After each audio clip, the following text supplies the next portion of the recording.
என் பெயர் நளினி. எனக்கு இப்போது வயது 29. இளமையின் எளிமையோடு அழகும் சேர்ந்திருக்க என் மனதிலும் மற்ற பெண்களைப் போலவே திருமண கனவுகள் துளிர்க்கத்தான் செய்தன. ஆனாலும் என்னால் விரும்பியும் திருமணம் செய்து கொள்ள முடியவில்லை. நான் 14 வயது இருந்தபோது என் தந்தை எங்களை விட்டு பிரிந்து விட்டார். அப்போது என் தம்பிக்கு வயது 5, தங்கைக்கு வயது 8. அப்பாவின் இழப்பால் அம்மா நிலை குலைந்து அழுதார். எங்களை விட்டு ஏன் போனீர்கள்? இந்த 3 குழந்தைகளையும் விட்டு போய்விட்டீர்களே, இவர்களை நான் எப்படி வளர்ப்பேன்? பெரியவள் நளினிக்கு 14 வயது ஆகிறது. இந்த 2 சின்னஞ்சிறு பிள்ளைகளையும் உங்களோடு இல்லாமல் நான் எப்படி வாழ பழகுவேன் என்று கதறினார். நான் என் அம்மாவின் துயரத்தை போக்க ஒரு துணையாக இருக்க சபதம் எடுத்தேன். அம்மாவோ பெரும் சிரமத்திற்கிடையே என்னை படிக்க வைத்தார். வளர்த்து பெரியவளானதும் நான் என் தாய்க்கு உறுதுணையாக மாறிவிட்டேன். அம்மா அடுத்தவர்களின் வீடுகளில் வேலை பார்த்தார். துணிகள் தைத்து கொடுத்தார். இத்தனை வேலைகள் செய்தும் அவர் என்னை படிக்க வைத்து இந்த உயரத்திற்கு கொண்டு வந்ததால் அதற்கு பிரதிபலனாக நானும் அவருக்கு ஒரு தாங்களாக இருக்க வேண்டும் அல்லவா? படிப்பை முடித்தவுடன் நான் வேலைக்கு செல்ல ஆரம்பித்தேன். நான் வேலைக்கு சேர்ந்து 7 ஆண்டுகள் ஆகிவிட்டன. என் திறமையை பார்த்து நான் வேலை பார்க்கும் நிறுவனத்திலேயே எனக்கு பெரிய பதவி கிடைத்தது. அதனால் என் சம்பளமும் அதிகமாகியது. நான் என் 2 தம்பி தங்கையையும் படிக்க வைத்துக் கொண்டிருந்தேன். அம்மாவுக்கு இப்போது வயது ஆகிவிட்டது. அக்கம் பக்கத்தினர் அவரிடம், உங்கள் மகள் நளினி இளமையுடனும் அழகுடனும் இருக்கிறாள். அவளுக்கு எப்போது திருமணம் செய்து வைக்கப் போகிறீர்கள்? எத்தனை நாளைக்கு தான் வேலை செய்ய விடுவீர்கள் என்று கேட்டார்கள். ஆனால் அம்மா, என் மகள் இப்போதைக்கு திருமணம் செய்து கொள்ள விரும்பவில்லை என்று சொல்லிவிடுவார். ஏனென்றால் நான் தான் அவரிடம் அப்படி சொல்லி இருந்தேன். நான் முதலில் என் தம்பி தங்கையின் எதிர்காலம் செட்டில் ஆக வேண்டும் என்று விரும்பினேன். அதன் பிறகுதான் என் திருமணத்தை பற்றி யோசிக்க வேண்டும் என்று நினைத்தேன். ஒருவேளை நான் முன்னரே திருமணம் செய்து கொண்டால் என் தம்பி தங்கை வயதான அம்மா இவர்களை யார் கவனித்துக் கொள்வார்கள்? அதனால் எனக்கு திருமணத்தில் அவசரம் இல்லை. வேலைக்கு சேர்ந்த பிறகு எனக்கு எந்த விதமான பிரச்சனையும் இல்லை. நான் எந்த ஒரு பையனையும் காதலிக்கவும் இல்லை. அதற்கு காரணம், காதல் செய்வதற்கு எனக்கு போதுமான ஓய்வு கிடைக்கவில்லை. காதலிப்பவர்கள் நேரத்தையும் கவனத்தையும் தருவார்கள். அதுதான் அவர்களின் காதலுக்கு சரியான ஆதாரம் என்று நான் கேள்விப்பட்டிருக்கிறேன். ஆனால் என்னை பற்றி அக்கறை எடுத்துக்கொள்ள எனக்கு நேரமில்லை. நாள் முழுவதும் அலுவலகத்திலேயே போய்விடும். எனினும் 7 வருடங்களில் ஒரு மாற்றம் மட்டுமே நிகழ்ந்திருந்தது. என் திறமையின் பலனாக அலுவலகத்தில் அனைவரின் நம்பிக்கையையும் நான் பெற்றிருந்ததால் இப்போது என் விருப்பப்படி அலுவலகத்திற்கு செல்ல முடிந்தது. வாழ்க்கையின் சிரமங்கள் எல்லாம் பல ஆண்டுகளுக்கு முன்பே முடிந்துவிட்டன. அந்த சிக்கலான சூழ்நிலையிலிருந்து வெளியே வந்துதான் நானும் என் தம்பி தங்கையும் ஒரு நல்ல வாழ்க்கையை வாழ ஆரம்பித்தோம். என் வாழ்க்கை மிகவும் கடினம்தான். ஆனால் என் அம்மா மற்றும் உடன்பிறப்புகளுக்காக நான் எல்லாவற்றையும் செய்ய வேண்டியிருந்தது. எனக்கு சில தோழிகள் இருந்தன. அவர்களை நான் ஞாயிற்றுக்கிழமைகளில் சந்திப்பேன். என் தோழிகள் அனைவருக்கும் காதலர்கள் இருந்தன. அவர்கள் அனைவரும் காதலித்து பின் திருமணம் செய்து கொள்ளவும் விரும்பினார்கள். அவர்கள் தங்கள் காதலர்களுடன் பேசும்போது நான் அதை பார்த்து மிகவும் சந்தோஷப்படுவேன். எனக்கும் இப்படி ஒரு அன்பானவர் கிடைத்தால் எவ்வளவு நன்றாக இருக்கும் என்று என் மனம் ஏங்கும். அவர்கள் தங்கள் காதலர்களின் அன்பான சில விஷயங்களை பற்றி சொல்வார்கள். அதையெல்லாம் கேட்டு நானும் என் வாழ்க்கையிலும் இந்த சந்தோஷம் கிடைத்தால் என் தோழிகளைப் போலவே என் வாழ்க்கையும் அழகாகுமே என்று கற்பனை செய்வேன்.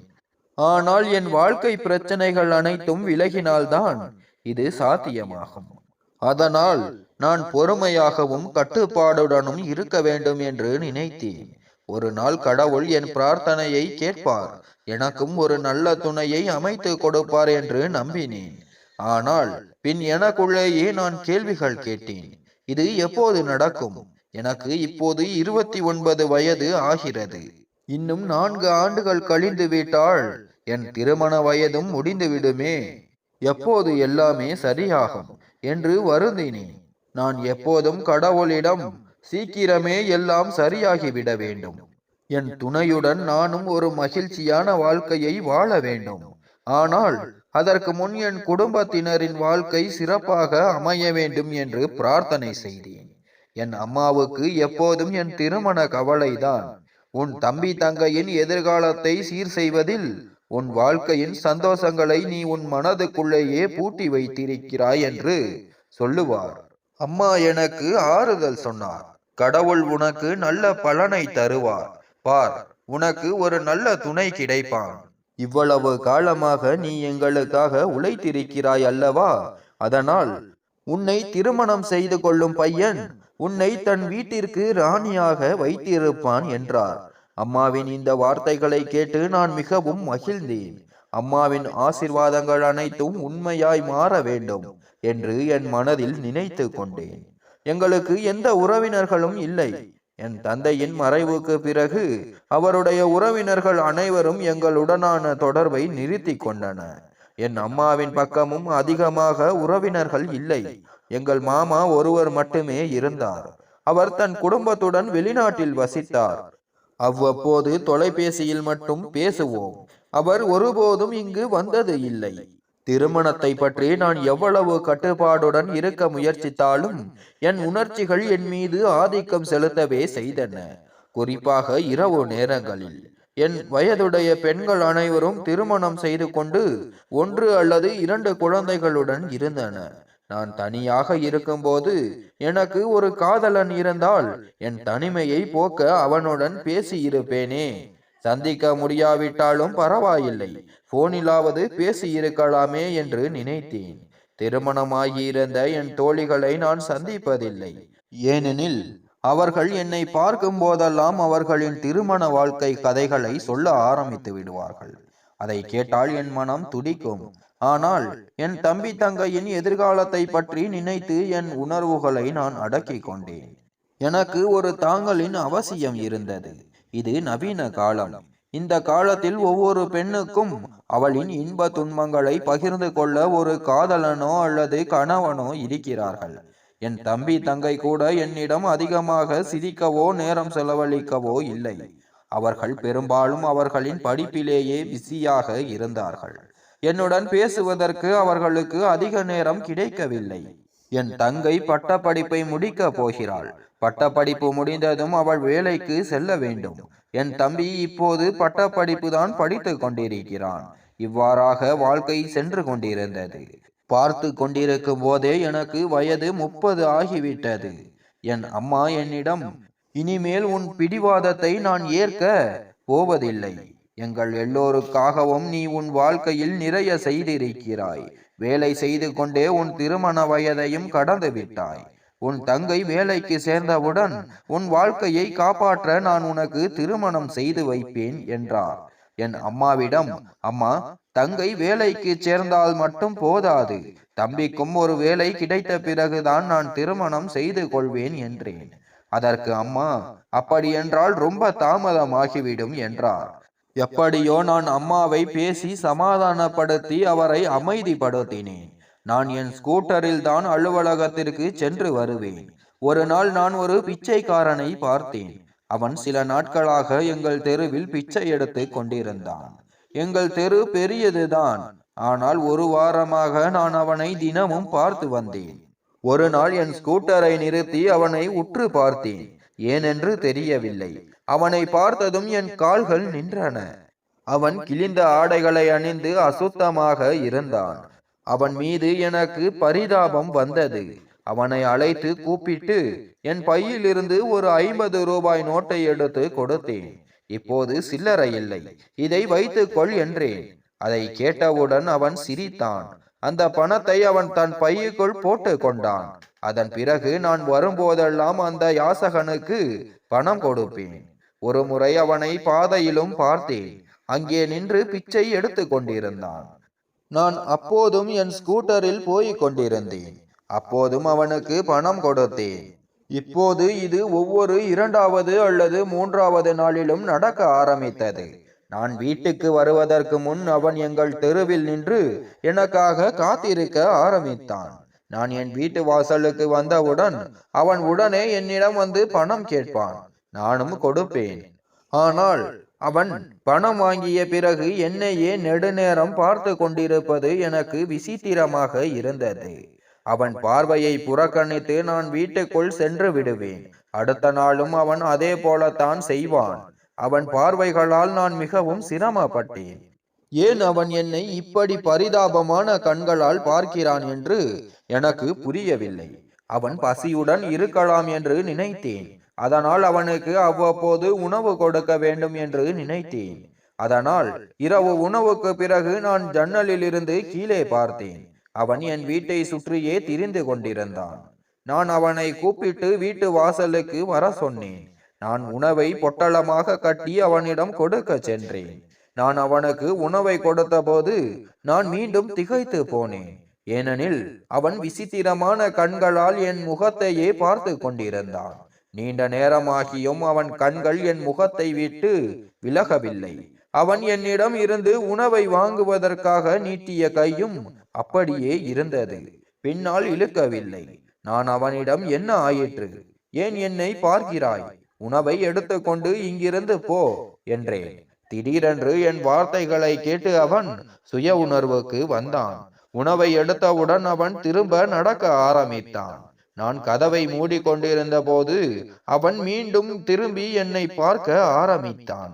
இந்த பிச்சைக்காரனுக்கு பைத்தியம் பிடித்து விட்டது என்று நினைத்தேன். அதனால் தான் அவன் இப்படி செய்கிறான். இதை நினைத்து கொண்டே நான் கதவை மூடிவிட்டு என் அறைக்கு வந்து விட்டேன். அந்த யாசகன் இப்போது பெரும்பாலும் எங்கள் தெருவில் தான் காணப்பட்டான். அதனால் ஒரு நாள் நான் அவனுடன் பேசினேன். நீ தினமும் இரவு உணவை எங்கள் வீட்டிலிருந்து எடுத்துச் செல் என்று அவனிடம் சொன்னேன். நீ மிகவும் ஏழையாக இருக்கிறாய் என்று நினைக்கிறேன் என்றேன். அதற்கு அவன், ஆமாம், எனக்கு இங்கு யாரும் இல்லை. நீங்கள் எனக்கு உணவு கொடுத்தால் நான் மிகவும் நன்றியுடன் இருப்பேன் என்றான். நான், சரி, நீ இரவு நேரத்தில் உணவு வாங்க வா என்றேன். பிறகு அவன் சரியாக இரவு நேரத்தில் உணவு வாங்க வந்தான். அவனிடம் தினமும் இரவு நேரத்தில் எங்கள் வீட்டிலிருந்து உணவை எடுத்துக்கொள்ள சொல்லி இருப்பதாக நான் அம்மாவிடமும் சொல்லிவிட்டேன். அம்மா, சரி, இது நல்லது. பசித்தவர்களுக்கு உணவு கொடுப்பது ஒரு நல்ல காரியம். நீ செய்தது மிகவும் நல்லது என் மகளே என்றார். அப்போது கதவு தட்டப்பட்டது. ஜன்னலில் இருந்து எட்டி பார்த்தேன். அது அதே யாசகன்தான். அம்மா விரைவாக உணவை பொட்டலமாக கட்டி என்னிடம் கொடுத்தார்.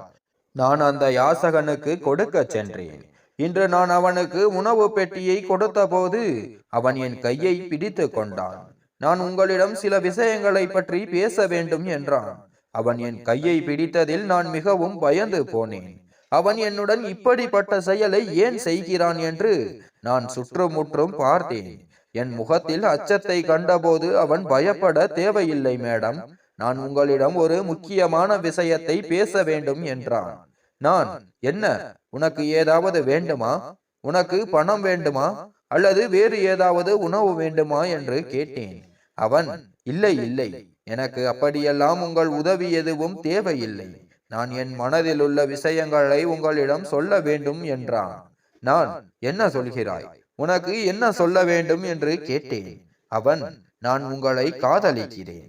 எவ்வளவு காலமாக நான் உங்களை பார்த்து கொண்டிருக்கிறேன் என்று தெரியவில்லை. நீங்கள் என் இதயத்தை திருடிவிட்டீர்கள். ஒரு முறை உங்கள் முகத்தை பார்த்தால் என் கண்களை உங்கள் முகத்திலிருந்து எடுக்கவே எனக்கு மனமில்லை என்றான். அவன் பேச்சை கேட்ட எனக்கு கோபம் வந்தது. நீ என்ன முட்டாள்தனமான விஷயங்களை பேசிக் கொண்டிருக்கிறாய்? உனக்கு வெட்கமாக இல்லையா? பார்ப்பதற்கு நீ ஒரு ஏழையை போல இருக்கிறாய். ஆனால் பேசும் பேச்சோ மிகவும் ரொமான்டிக்காக இருக்கிறது. உனக்கு வெட்கமாக இல்லையா? நீ ஒரு ஏழை பிச்சைக்காரன். உனக்கு இப்படிப்பட்ட வார்த்தைகளை பேசலாமா என்றேன். அவன், வெட்கப்பட வேண்டியது தவறு செய்பவர்கள்தான் மேடம். நான் எந்த தவறும் செய்யவில்லை. நான் உங்களை காதலிக்கிறேன், அவ்வளவுதான்.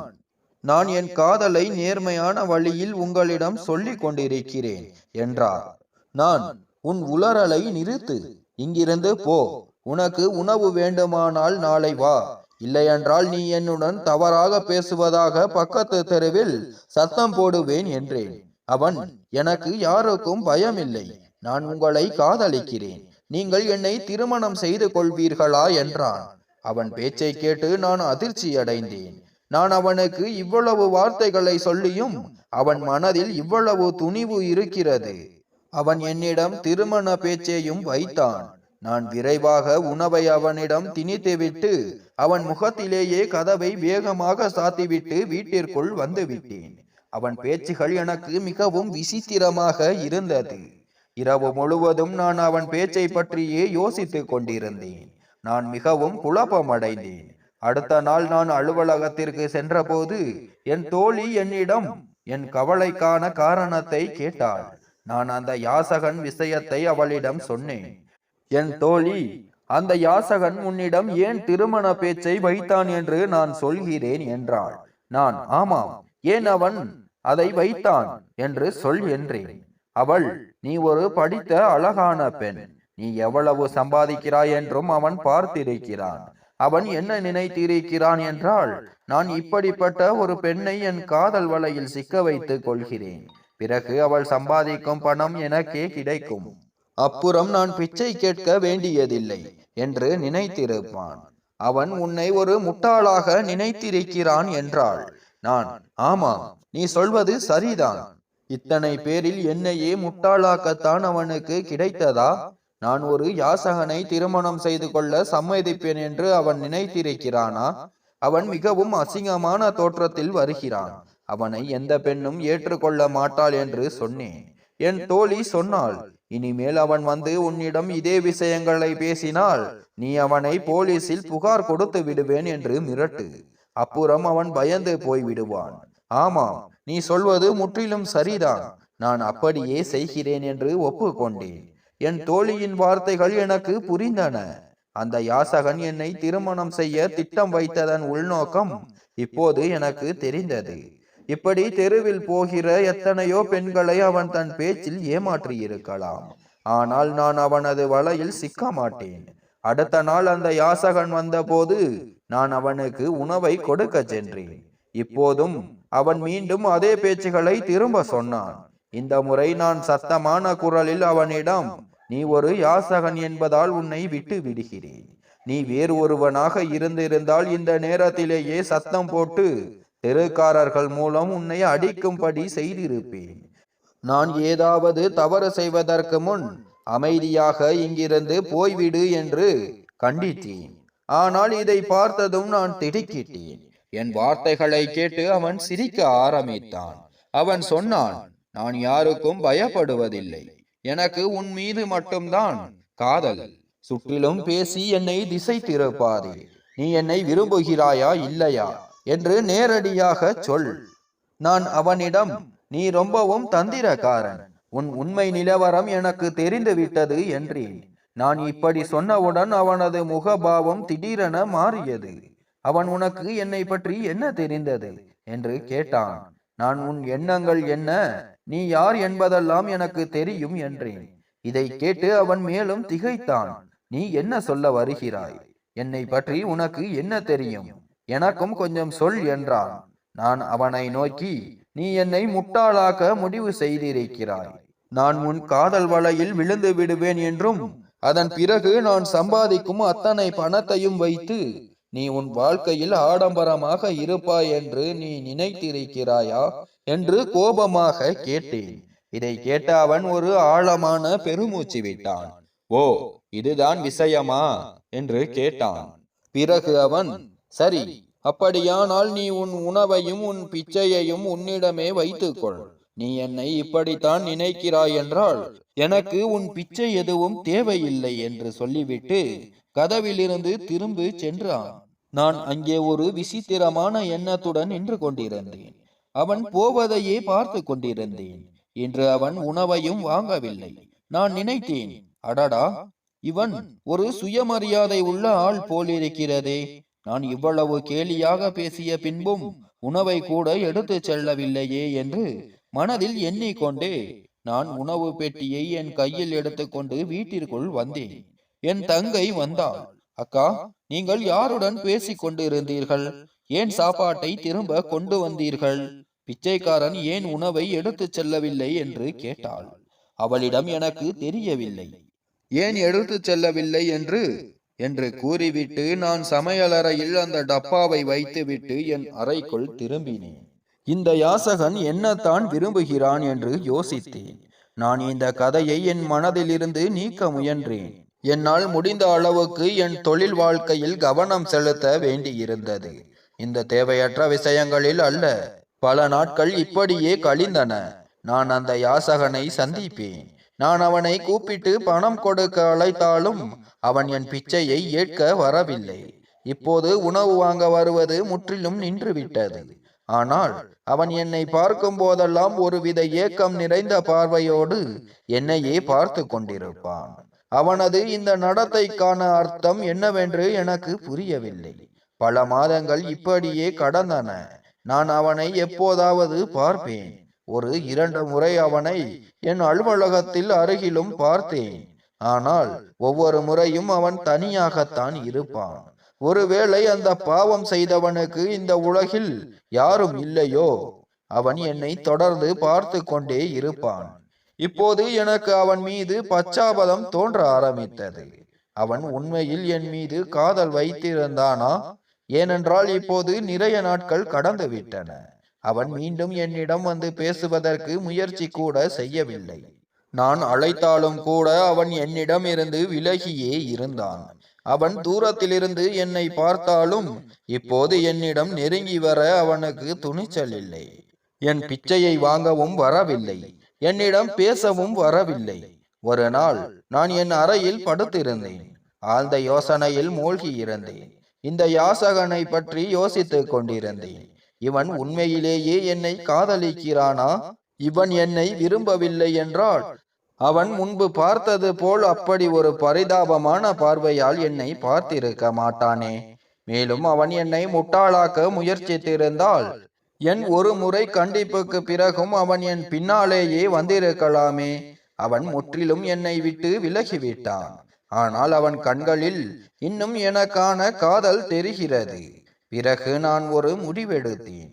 இது எனக்கு தவறானதாக இருக்கலாம். ஆனாலும் என்னால் என்ன செய்ய முடியும்? அவன் மீது எனக்கு பரிதாபம் வந்துவிட்டது. ஒருவேளை நானும் அவன் மீது என் இதயத்தை பறிகொடுத்து விட்டேனோ? நான் இப்படி செய்வது சரியல்ல. ஏனெனில் எங்களுக்குள் எந்த பொருத்தமும் இல்லை. நான் படித்த அழகான நடுத்தர வர்க்க குடும்ப பெண். நான் நல்ல சம்பாத்தியம் உள்ளவள். ஆனால் அவன் யார்? அவன் கிழிந்த ஆடைகளை அணிந்த அசுத்தமான தோற்றமுள்ள ஒரு சாதாரண ஏழை யாசகன். அவன் எங்கே தங்குகிறான், எங்கே உறங்குகிறான் என்று தெரியாது. எத்தனை பேரிடம் பிச்சை வாங்கி தன் வாழ்க்கையை நடத்தி கொண்டிருக்கிறான். பல நேரங்களில் என் மனம், நீ அவன் மீது கவனம் செலுத்துவதை நிறுத்திவிட வேண்டும் என்று சொல்லும். ஆனால் பிறகு நான் யோசித்தேன். இவ்வளவு காலமாக என்னை பயப்படாமல் பார்த்த ஒரே மனிதன் இவன்தான். அவன் தன் கண்களால் என்னை மயக்கிவிட்டான். நான் நினைத்தேன், அவன் உண்மையிலேயே என் பயனை பெற விரும்பவில்லை என்றால் நான் அவனை திருமணம் செய்து கொள்வேன். நான் அவனுக்கு ஒரு சிறிய வணிகத்தை அமைத்து தருவேன். நானும் என் வேலையை விடமாட்டேன். இப்படித்தான் என் வாழ்க்கை கடக்க போகும். எனக்கு பணத்தின் மீது ஆசை இல்லை. எனக்கு தேவையெல்லாம் அன்பும் கவனிப்பும் தான். அவன் என் வாழ்நாள் முழுவதும் எனக்கு அன்பு கொடுக்க வேண்டும். என்னை கவனித்துக் கொள்ள வேண்டும். இது போதும் எனக்கு. அடுத்த நாளே அந்த யாசகனுடன் பேச நான் தீர்மானித்தேன். ஆனால் ஆச்சரியம் என்னவென்றால், கடந்த 2-3 நாட்களாக அவன் எங்குமே காணப்படவில்லை. அவன் எங்கே சென்றான் என்று தெரியவில்லை. ஆனால் ஒரு நாள் நான் என் தோழிகளுடன் கடை வீதிக்கு சென்றிருந்த போது அவன் ஷாப்பிங் மாலுக்கு வெளியே தென்பட்டான். நான் இந்த விஷயத்தை பற்றி என் தோழிகளிடம் எதுவும் சொல்லவில்லை. அவர்கள் என்னை கிண்டல் செய்வார்கள் என்று எனக்கு தெரியும். ஏனென்றால் அவர்களின் காதலர்கள் டாக்டர்களாகவும் இன்ஜினியர்களாகவும் பெரிய பணக்காரனின் மகன்களாகவும் இருந்தார்கள். ஆனால் நான் ஒரு யாசகனின் பின்னால் போவதாக தெரிந்தால் அவர்கள் என்னை பெரிதும் கிண்டல் செய்வார்கள். நான் அவர்களிடமிருந்து மறைந்து அந்த யாசகனை சந்திக்க சென்றேன். நாங்கள் இருந்த இடம் மிகவும் கூட்டமாக இருந்தது. அதனால் நான் அவனை ஒரு பூங்காவுக்கு வர சொன்னேன். அவன் என்னுடன் பூங்காவிற்கு வந்தான். அங்கு சென்ற பிறகு நான் அவனிடம், ஏன் என்னை இப்படி முறைத்து பார்க்கிறாய் என்று கேட்டேன். அவன் சொன்னான், உன் எண்ணத்தின்படியே நான் உன் வீட்டு உணவை வாங்குவதை கூட நிறுத்திவிட்டேன்.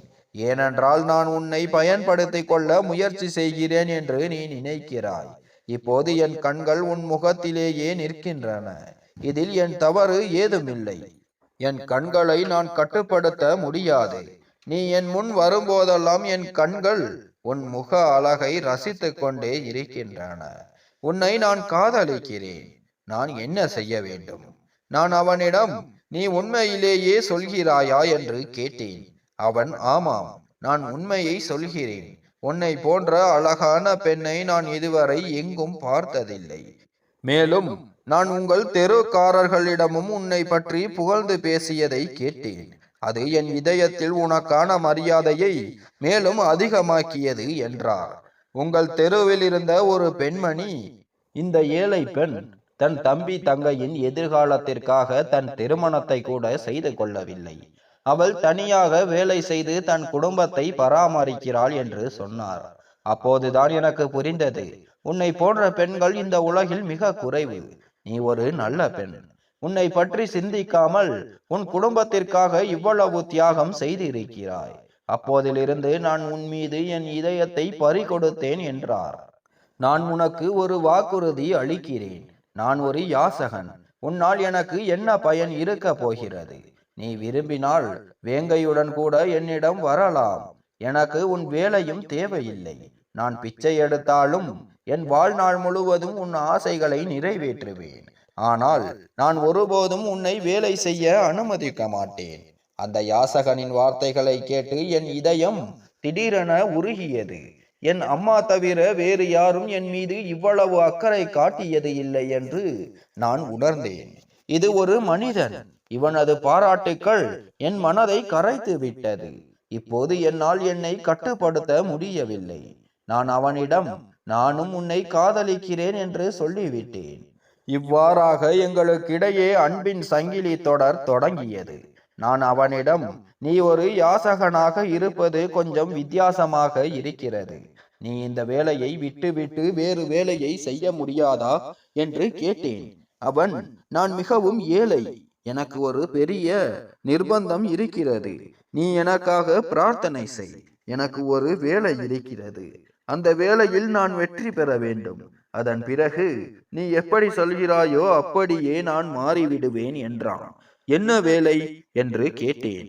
திடீரென்று அவன் என் பேச்சில் தயங்கினான். நீ அதிகமாக யோசிக்காதே. நீ வீட்டுக்கு செல். நான் இரவு உன்னிடம் உணவு வாங்க வருவேன். உன் வீட்டு உணவு எனக்கு மிகவும் சுவையாக இருக்கிறது என்றான். சரி வா என்று சொல்லிவிட்டு நான் அங்கிருந்து எழுந்தேன். அதன் பிறகு அவன் நினைவுகள் தான் அடிக்கடி எனக்கு வந்து கொண்டிருந்தது. தினமும் இரவு அவன் எங்கள் வீட்டுக்கு உணவு வாங்க வருவான். இந்த நேரத்தில் நாங்கள் இருவரும் பேசிக்கொள்வோம். எங்கள் சந்திப்பின் போது பல விஷயங்களை பற்றி பேசிக்கொள்வோம். அவன் என்னை திருமணம் செய்து கொள்வதாக வாக்குறுதி அளித்தான். அவன் என்னிடம் நன்றாக பேசிய ஒரு விஷயம் என்னவென்றால், நாங்கள் காதலித்து 2 மாதங்கள் ஆகியிருந்தன. இந்த நேரத்தில் அவன் என் வீட்டு வாசலில் மட்டுமே என்னை சந்தித்தான். இதை தவிர வேறு எந்த கோரிக்கையும் அவன் வைக்கவில்லை. என் தோழிகள் தங்கள் காதலர்களை சந்திக்க அறைக்கு செல்வார்கள். சில சமயம் உணவகங்களிலும் சில சமயம் கடை வீதிகளிலும் செல்வார்கள் என்று நான் பார்த்திருந்தேன். அவன் என்னை கடை வீதிக்கு அழைத்து செல்ல முடியாது, ஏனெனில் அவன் ஒரு ஏழை. ஆனால் என் வீட்டு வாசலை விட வேறு ஒரு சிறந்த இடம் அவனுக்கு பேச இல்லை. அவன் எனக்கு பிடிக்க ஆரம்பித்தான். என் பெயர் சுனில். சொல்வார்கள் அல்லவா, மனம் எதில் ஒட்டி கொண்டிருக்கிறதோ அது யாசகனாகவும் இருந்தாலும் உங்களுக்கு ராஜாவாகத்தான் தெரிவான் என்று. என் விஷயத்தில் சுனில் எனக்கு ஒரு ராஜாவுக்கு குறைவானவன் இல்லை. நான் அவன் மீது மிகவும் காதல் கொண்டேன். நான் சுனிலிடம், என் தம்பி தங்கைக்கு வேலை கிடைத்தவுடன் நான் உன்னை திருமணம் செய்து கொள்வேன் என்றேன். இதற்கு சுனில் சம்மதித்தான். அவன், அதற்குள் நானும் என் சொந்த வீட்டை கட்டி கொள்வேன். என் வீடு ஆனவுடன் நான் உன்னை அங்கிருந்து அழைத்து செல்வேன். நீ என்ன சொன்னாலும் அது போலத்தான் நடக்கும். நீ யாரின் பேச்சையும் கவலைப்படாதே என்றான். இப்படியே பல மாதங்கள் கடந்தன. எங்கள் இருவரின் காதல் பற்றிய ரகசியத்தை வேறு யாரும் அறியவில்லை. என் தம்பி தங்கை இருவருக்கும் வேலை கிடைத்தவுடன் நான் வீட்டிற்கு பணம் கொடுப்பதை நிறுத்திவிட்டு என் பணத்தை சுனிலுக்கு கொடுக்கலாம் என்று முடிவு செய்தேன். அதனால் அவன் தன் தொழிலை தொடங்கி பிச்சைக்காரனாக இருப்பது நின்றுவிடும். ஏனெனில் ஒரு யாசகனுடன் என் அம்மா எனக்கு திருமணம் செய்து வைக்க மாட்டார். நான் சுனிலில் காதலில் மூழ்கினேன். நான் என் வாழ்க்கையில் மிகவும் சந்தோஷமாக இருந்தேன். ஏனென்றால் என் கவலையை பற்றி பேசுவதற்கும் என்னை கவனிப்பதற்கும் ஒருவன் எனக்கு கிடைத்து விட்டான். அவன் என் எல்லா இன்ப துன்பங்களிலும் என்னுடன் இருப்பான். ஆனால் ஒரு சில நாட்களுக்கு பிறகு என் இந்த சந்தோஷத்திற்கு கண்ணே பட்டுவிட்டது போல சுனில் எங்கே சென்றான் என்று தெரியவில்லை. ஒரு நாள் அவன் என்னை காண வராத போது நான் ஒருவேளை அவன் என் உறவினர் வீட்டுக்கு சென்றிருப்பான் அல்லது உடல்நிலை சரியில்லாமல் இருப்பான் என்று நினைத்தேன். ஆனால் அவன் பல நாட்களாக வரவில்லை. நான் அவனுக்காக மிகவும் கவலைப்பட்டேன். அவன் என்னுடன் காதலுக்காக வாக்குறுதி கொடுத்துவிட்டு எங்கே போனான் என்று தெரியவில்லை. நான் அவனை தேடி தேடி அழுத்து போனேன். ஒரு மாதம் முழுவதும் நான் அவனுக்காக கவலைப்பட்டேன். அவன் எனக்கு இதுவரை கிடைத்திருந்த எல்லா இடங்களுக்கும் நான் சென்று பார்த்தேன். ஆனால் சுனில் இந்த உலகத்தையே மறந்துவிட்டது போல அவனது அடையாளமும் எனக்கு கிடைக்கவில்லை. நான் அவனுக்காக அழுது துடித்தேன். அவன் என்னை இப்படி பாதியிலேயே விட்டுவிட்டு செல்ல முடியும் என்று எனக்கு தெரியவில்லை. பல நாட்கள் நான் அவனுக்கு ஏதாவது அவசர வேலை இருக்கலாம் என்று நினைத்தேன். ஆனால் அவசர வேலை இத்தனை நாட்களுக்கு தொடர முடியுமா? அவனுக்கு நிறைய நேரம் ஆகிவிட்டது. என்னிடம் அவனது முகவரியோ தொடர்பு எண்ணோ இல்லை. சுனிலை பற்றி தகவல் தெரிந்து கொள்ள என்னிடம் வேறு யாரும் இல்லை. சுனிலின் காரணமாக நான் மிகவும் மனசோர்வுக்கு ஆளானேன். நான் அமைதியாகவும் கவலைக்குரியவளாகவும் இருந்தேன். அவன் என்னை பாதியிலேயே இப்படி விட்டுவிட்டு போய்விடுவான் என்று எனக்கு தெரியவில்லை. என் வாழ்க்கையில் எதுவும் நன்றாக இல்லை. இதற்கிடையே என் தங்கை வந்து ஒரு நற்செய்தி சொன்னாள். அவளுக்கு வேலை கிடைத்து விட்டது. இந்த விஷயத்திற்காக நான் சந்தோஷப்பட வேண்டும். ஆனால் ஏன் என் மனம் சோகமாக இருந்தது என்று எனக்கு புரியவில்லை. பல மாதங்கள் இப்படியே கடந்தன. என் கண்கள் இன்னும் சுனிலை தேடின. ஆனால் அவன் வரவில்லை.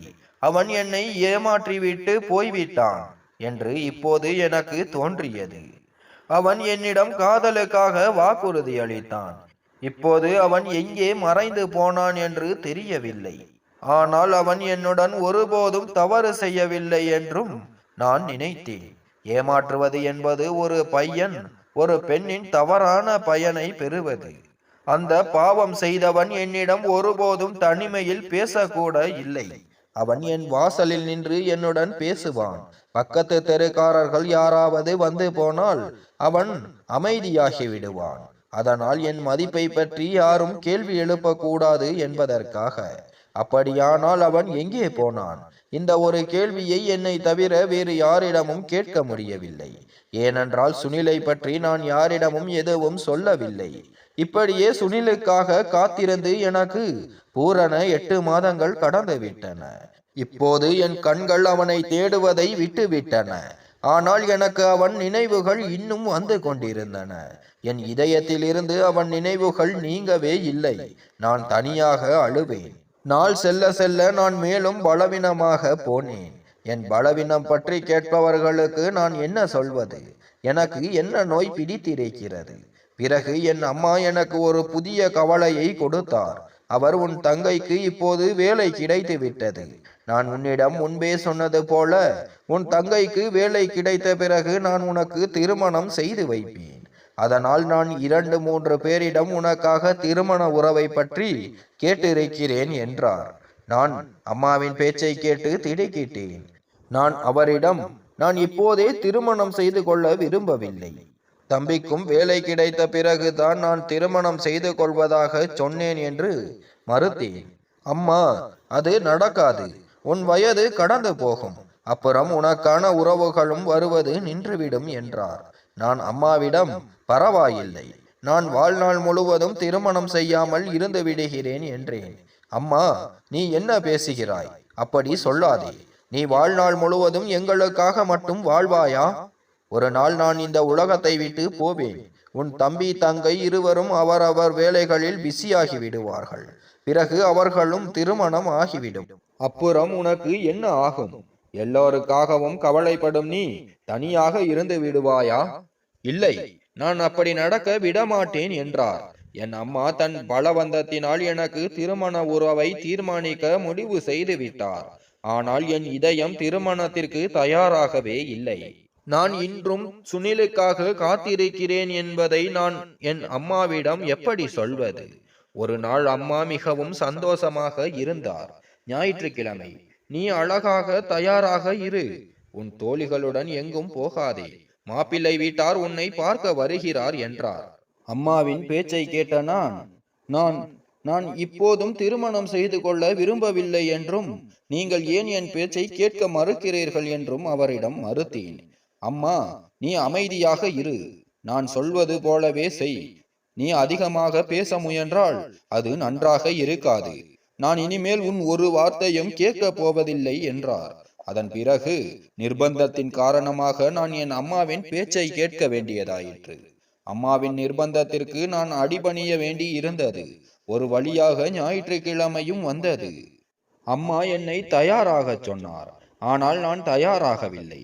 நான் இருந்த கோலத்திலேயே மாப்பிள்ளை வீட்டார் முன் வந்து அமர்ந்தேன்.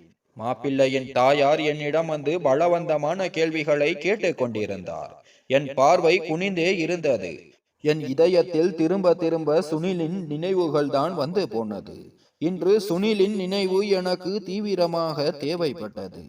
மாப்பிள்ளையின் தாயார் என்னிடம் கேட்ட ஒவ்வொரு கேள்விக்கும் நான் தலையை ஆட்டி ஆம் அல்லது இல்லை என்று மட்டுமே பதிலளித்தேன். என் வாயிலிருந்து ஒரு வார்த்தை கூட வரவில்லை. நான் விம்மி விம்மி அழ வேண்டும் போல இருந்தது. நான் சுனிலை காதலித்திருக்கவே கூடாது. ஒரு காதலன் கிடைக்க வேண்டும் என்று எனக்கு எவ்வளவு ஆசை இருந்தது. இப்போதுதான் தெரிந்தது, காதலிப்பது எளிதான காரியம் அல்ல. இதில் சந்தோஷங்களுடன் சேர்த்து கண்களில் கண்ணீரும் வருகிறது என்று நினைத்திருந்தேன். என் கண்களில் இருந்து கண்ணீர் வரவிருந்த போது நான் அதை கண்ணாடியில் தெரியாமல் துடைத்து கொண்டேன். சிறிது நேரம்தான் ஆகியிருந்தது.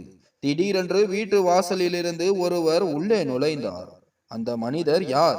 அவர் உள்ளே வந்து எல்லோருடைய முன்னிலையிலும் நின்று என்னை கூப்பிட்டார். நளினி. நான் திடுக்கிட்டு அவரை பார்த்தேன். அந்த குரல் எனக்கு எங்கோ கேட்டது போல இருந்தது. ஆனால் அந்த ஆளை என்னால் அடையாளம் காண முடியவில்லை. அவர் மீண்டும், நளினி, இது என்ன நடக்கிறது என்று கேட்டார். அங்கிருந்த எல்லோரும், யார் இவன்? திடீரென்று வீட்டுக்குள் நுழைந்து இப்படி பேசுகிறானே, என் பெயரை ஏன் திரும்ப திரும்ப சொல்கிறான் என்று திகைத்த பார்வையுடன் பார்த்தேன். அப்போது என் தம்பி வீட்டில்தான் இருந்தான். அவன் அவருக்கு முன்னால் வந்து நின்று, நீ யார்? ஏன் உள்ளே வருகிறாய் என்று கேட்டான். அவர், நான் உன் அக்காவை நேசிக்கிறேன். அவள் வேறு ஒருவருக்கு ஆவதை பார்க்க என்னால் முடியாது. இவர்களை இங்கிருந்து அனுப்பிவிடுங்கள் என்றார்.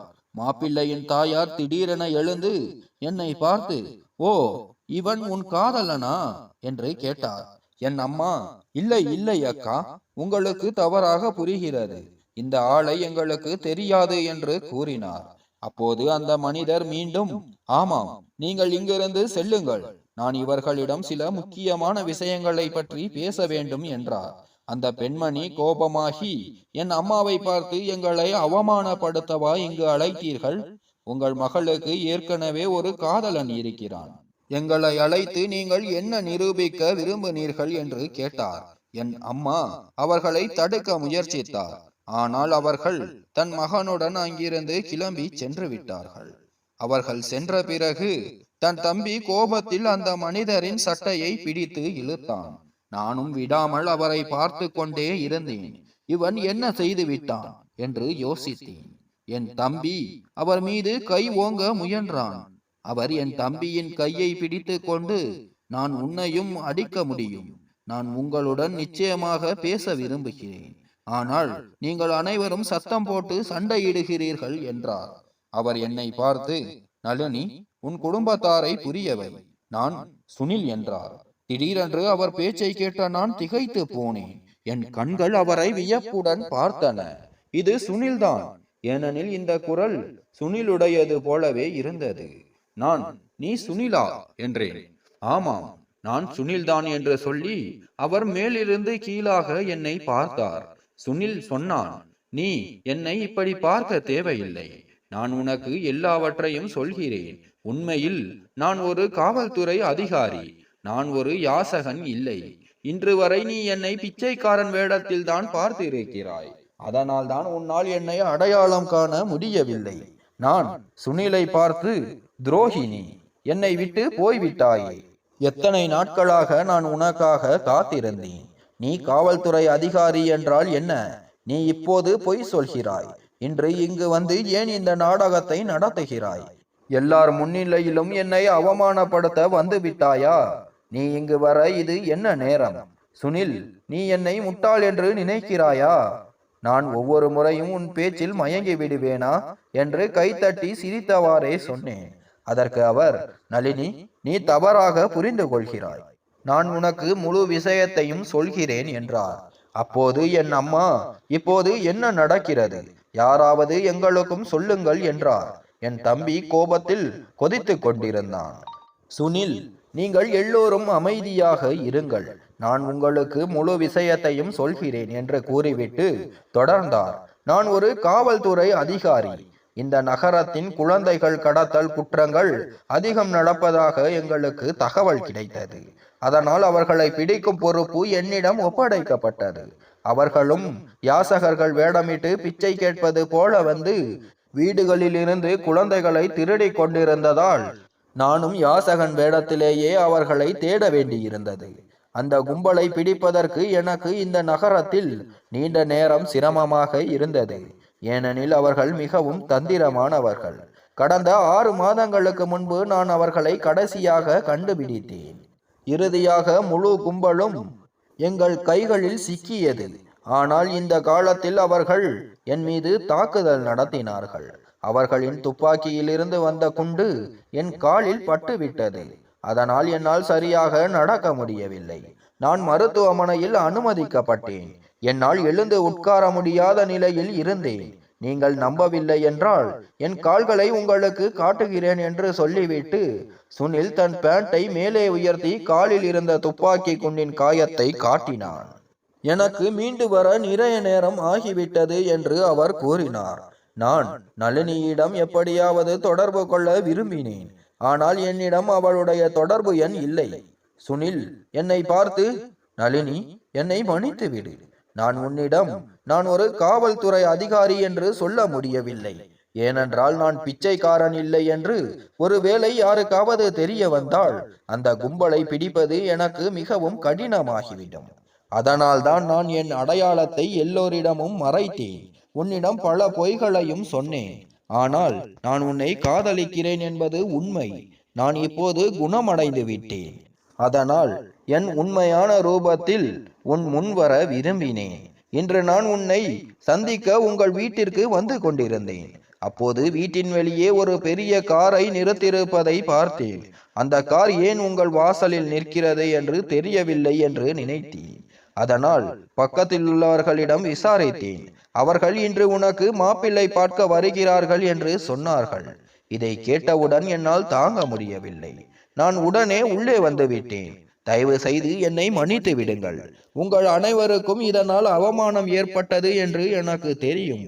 ஆனால் நான் என்ன செய்ய முடியும்? நான் நளினியை மிகவும் நேசிக்கிறேன். அவளுக்கு மாப்பிள்ளை பார்க்க வருகிறார்கள் என்று தெரிந்தவுடன் என்னால் என் கோபத்தை கட்டுப்படுத்த முடியவில்லை. நான் உங்களுக்கு உறுதியளிக்கிறேன், நான் ஒரு மிக நல்லவன். உங்கள் மகளை என் வாழ்நாள் முழுவதும் மிகவும் சந்தோஷமாக வைத்திருப்பேன் என்றார். சுனிலின் பேச்சு முடிந்ததும் என் கண்களில் கண்ணீர் வந்தது. என்னால் பேச முடியவில்லை. அப்போது என் அம்மா என்னை பார்த்து, இந்த ஆள் சொல்வது எல்லாம் உண்மைதானா என்று கேட்டார். நான் மெதுவாக தலையை ஆட்டி ஆமாம் என்றேன். அம்மா, நீயும் உண்மையிலேயே என் மகளை நேசிக்கிறாயா என்று கேட்டார். அதற்கு அவர், ஆமாம், உங்களுக்கு இன்னும் சந்தேகம் இருந்தால் நான் என் பெற்றோரை இங்கு அழைத்து வருகிறேன். மேலும் நீங்கள் காவல் நிலையத்திலும் என் தகவலை சரிபார்த்து கொள்ளலாம். நான் எங்கள் காவல் நிலையத்தின் மூத்த அதிகாரி என்றார். நான் பிச்சைக்காரனாக இருந்த காலத்தில் உங்கள் மகளை பார்த்தேன். அவள் எனக்கு பிடித்துவிட்டது. என்னால் என்னை கட்டுப்படுத்த முடியவில்லை. அவளிடம் என் காதலை சொன்னேன். நான் பணியில் இருந்ததால் நான் உங்கள் வீட்டிற்குள் வர துணியவில்லை. ஆனால் இன்று நான் உங்களிடம் உண்மையை சொல்ல வேண்டியிருந்தது. அதனால் என் உண்மையான ரூபத்தில் உங்கள் முன் வந்து உண்மையை சொல்லி இருக்கிறேன். சுனில் எல்லா பேச்சுகளையும் கேட்ட என் அம்மா, சரி, நீ உன் பெற்றோரை எங்கள் வீட்டிற்கு அனுப்பி வை என்றார். அப்படியே நடந்தது. 2 மணி நேரம் கழித்து சுனில் தன் பெற்றோரை எங்கள் வீட்டிற்கு அழைத்து வந்தார். அவருடைய பெற்றோர் மகிழ்ச்சியுடன் தன் மகனுக்காக என் உறவை கேட்டனர். சுனில் ஒரு யாசகன் இல்லை, மாறாக ஒரு மூத்த அதிகாரி என்பதும், என் மீது இவ்வளவு அன்பு வைத்திருக்கிறார் என்பதும் எனக்கு பெரும் சந்தோஷத்தை கொடுத்தது. என் மனதில் அவர் மீது இருந்த எல்லா தவறான எண்ணங்களும் மறைந்து விட்டன. விரைவில் எங்களுடைய திருமணம் நடந்தது. இப்போது நாங்கள் இருவரும் மகிழ்ச்சியுடன் வாழ்க்கையை நடத்தி வருகிறோம். மேலும் சுனில் என் தம்பி தங்கையையும் மிகவும் கவனித்துக் கொள்கிறார். அவர் என் குடும்ப பொறுப்புகளையும் ஒரு மகனை போல ஏற்றுக்கொண்டார். இப்போது அவர் என்னை பணிக்கு செல்வதையும் அனுமதிக்கவில்லை. ஒரு நாள் என் அம்மா என்னை பார்த்து, உன் கணவன் உன்னை ஒரு ராணி போல வைத்திருப்பான் என்று ஆசீர்வதித்தார். சுனில் என்னை ஒரு ராணியை விட குறைவாக கருதவில்லை. என் ஒவ்வொரு விருப்பத்தையும் நிறைவேற்றினார். அவருடைய பெற்றோர் மிகவும் நல்லவர்கள். சுனிலின் துணையை பெற்றதால் என் வாழ்க்கை முற்றிலும் மாறிவிட்டது.